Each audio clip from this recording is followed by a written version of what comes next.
తన అక్క తండ్రి ద్వేషిస్తున్న రుద్ర మీద ఈషాకి అంత సాఫ్ట్ కార్నర్ ఎందుకు?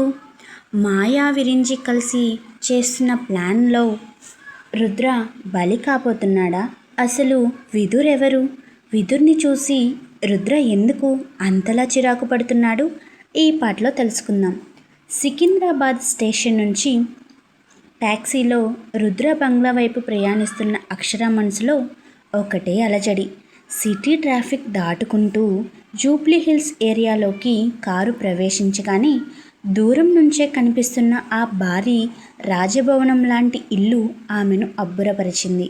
గేటు దగ్గర సెక్యూరిటీ వారు చెక్ చేసి లోపలికి పంపారు. కారు దిగగానే కనిపించిన ఆ విలాసవంతమైన తోట, పాలరాతి కట్టడం ఆమెకు రుద్ర శక్తిని పరిచయం చేశాయి. మెట్లు ఎక్కి హాల్లోకి అడుగుపెట్టిన అక్షర అక్కడ దృశ్యం చూసి స్తంభించిపోయింది. కోట్లకు అధిపతి, బయట ప్రపంచానికి సింహం లాంటి రుద్ర ఇప్పుడు ఒక సాదాసీదా తండ్రిలా మారిపోయాడు. ఒంటి మీద గాయాలకు కట్లు ఉన్నా లెక్క చేయకుండా రెక్లైనర్లో కూర్చుని అన్వికి ఎంతో ప్రేమగా స్పూన్తో టిఫిన్ తినిపిస్తున్నాడు. అన్వి ఏవో పిట్టకథలు చెప్తుంటే రుద్ర చిన్న పిల్లాడిలా నవ్వుతూ వింటున్నాడు. ఆ దృశ్యం అక్షర గుండెను తాకింది. అన్వికి తండ్రి ప్రేమను దూరం చేయాలని చూసి నేను తప్పు చేస్తున్నానా అన్న ఆలోచన ఆమె మనసులో మెరిసింది. కానీ వెంటనే హైవే మీద జరిగిన యాక్సిడెంట్, రుద్ర నుదుటి మీద రక్తం ఆమె కళ్ళ ముందు కదలాడాయి. లేదు, నా ప్రేమ అతనికి మృత్యువు కాకూడదు. అన్విని తీసుకుని ఎలాగైనా ఇక్కడి నుంచి వెళ్ళిపోవాలి అని తన మనసును రాయి చేసుకుంది. అక్షరను చూడగానే అన్వి మమ్మీ అంటూ పరిగెత్తుకుంటూ వచ్చి అతుక్కుపోయింది. రుద్ర నెమ్మదిగా లేచి నిలబడ్డాడు. అతని కళ్ళల్లో గెలుపు కంటే అక్షర మళ్ళీ తన దగ్గరకు వచ్చిందన్న తృప్తి కనిపిస్తోంది. వస్తావని తెలుసక్షర, నీకోసం, మన బిడ్డ కోసం ఈ ఇల్లు ఎదురు చూస్తోంది. త్వరలోనే మనం పెళ్లి చేసుకుని కొత్త జీవితాన్ని ప్రారంభిద్దాం. ఇకపై నిన్ను ఏ శక్తి ఇక్కడి నుంచి తీసుకెళ్ళలేదు అన్నాడు రుద్ర గంభీరంగా. అక్షర ప్రస్తుతానికి మౌనంగా ఉంది. ఇది రుద్ర సామ్రాజ్యం. ఇక్కడ అతనికి ఎదురు చెప్పడం అంటే అన్విని కోల్పోవడమే. అందుకే సమయం చూసి తప్పించుకోవాలని నిర్ణయించుకొని ప్రస్తుతానికి అతని మాటలకు తలూపింది అక్షర. మరోవైపు హైదరాబాద్లోని ఒక విలాసవంతమైన విల్లాలో వాతావరణం వేడెక్కింది. శేషగిరి, వివాన్ అరెస్ట్ అయ్యారన్న వార్త మాయా చెవిన పడింది. తన ప్లాన్లన్నీ తలకిందులు చేసి రుద్ర గెలిచాడన్న నిజం ఆమెను దహించి వేస్తోంది.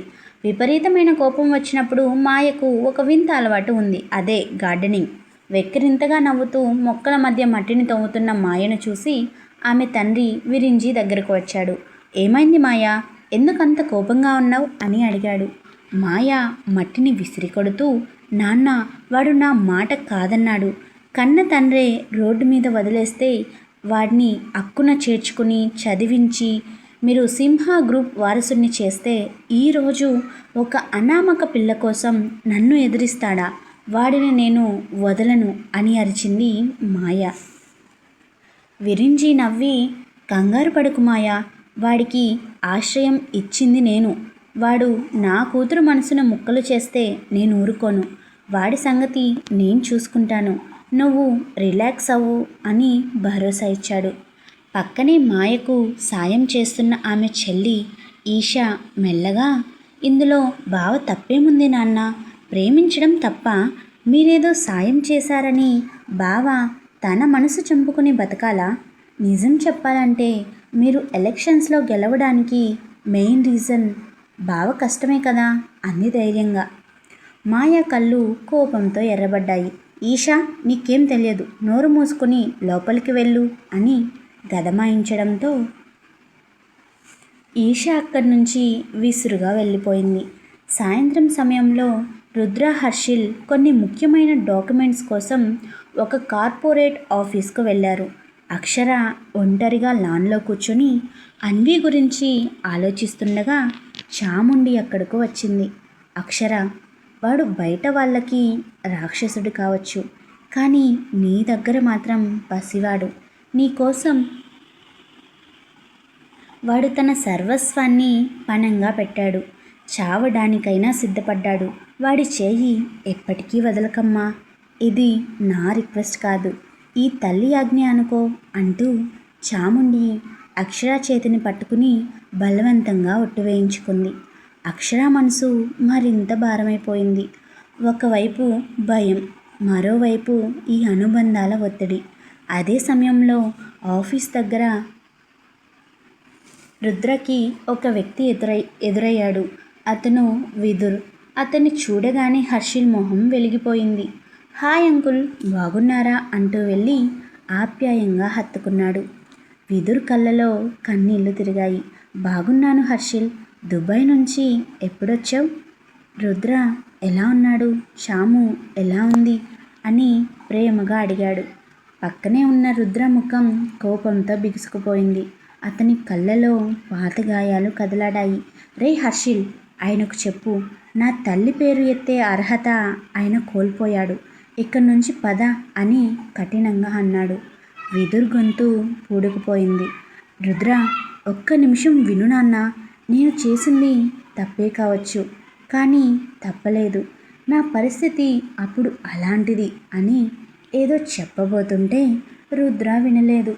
చేతిలోని ఫైల్స్ తీసుకొని హర్షిల్ సమాధానం చెప్పేలోపే వేగంగా కారు వైపు వెళ్ళిపోయాడు. విదుర్ అక్కడే నిలబడి కళ్ళద్దాలు తీసి కన్నీళ్లు తుడుచుకుంటుంటే హర్షిల్ ఆయన భుజం తట్టాడు. అంకుల్, వాడి సంగతి వదిలేయండి. వాడెప్పుడూ అంతే, మొండిగటం. కొంచెం టైం పడుతుంది. మీరు చెప్పండి, ఆంటీ ఎలా ఉన్నారు, ముఖ్యంగా మా ఖుషి ఎలా ఉంది అని ఎంతో క్యూరియాసిటీతో అడిగాడు హర్షిల్. వివాన్ జైలుకు వెళ్ళాడని తెలియగానే అతని భార్య రూప కోపంతో ఊగిపోయింది.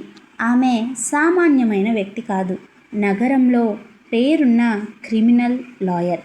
తన భర్తను, మామగారిని అరెస్ట్ చేయడం ఆమె అహాన్ని దెబ్బతీసింది. వెంటనే తన ఇన్ఫ్లుయెన్స్ ఉపయోగించి పోలీస్ ఉన్నతాధికారులతో మాట్లాడి స్టే ఆర్డర్ తీసుకొని పోలీస్ స్టేషన్కు చేరుకుంది.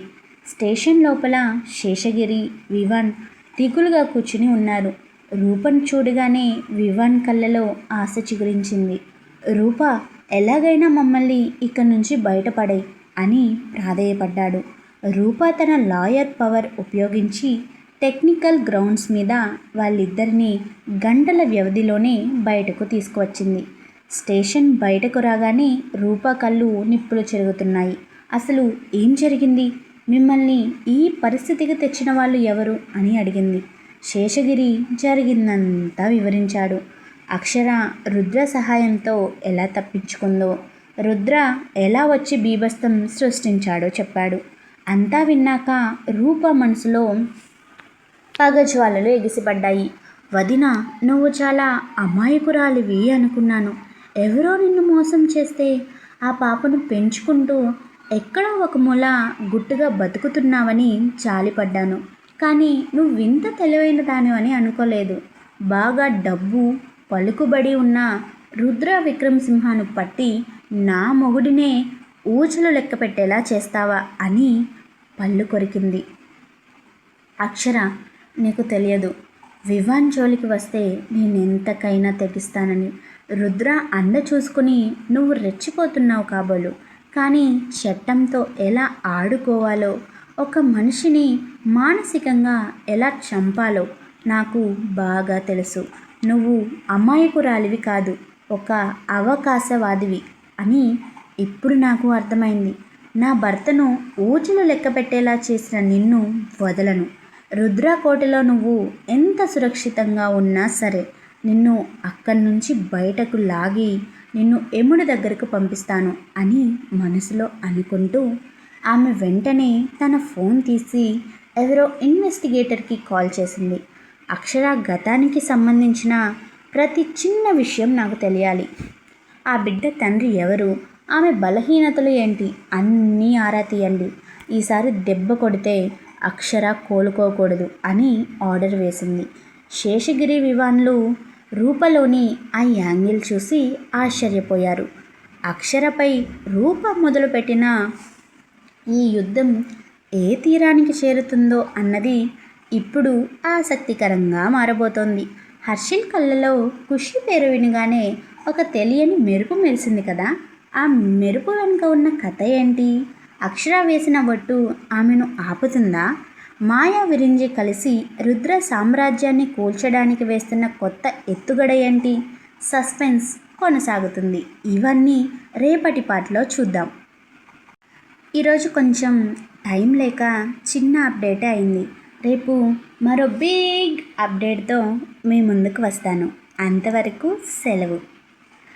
ఈషా రుద్ర మీద అంత కన్సర్న్ చూపిస్తుంది కదా.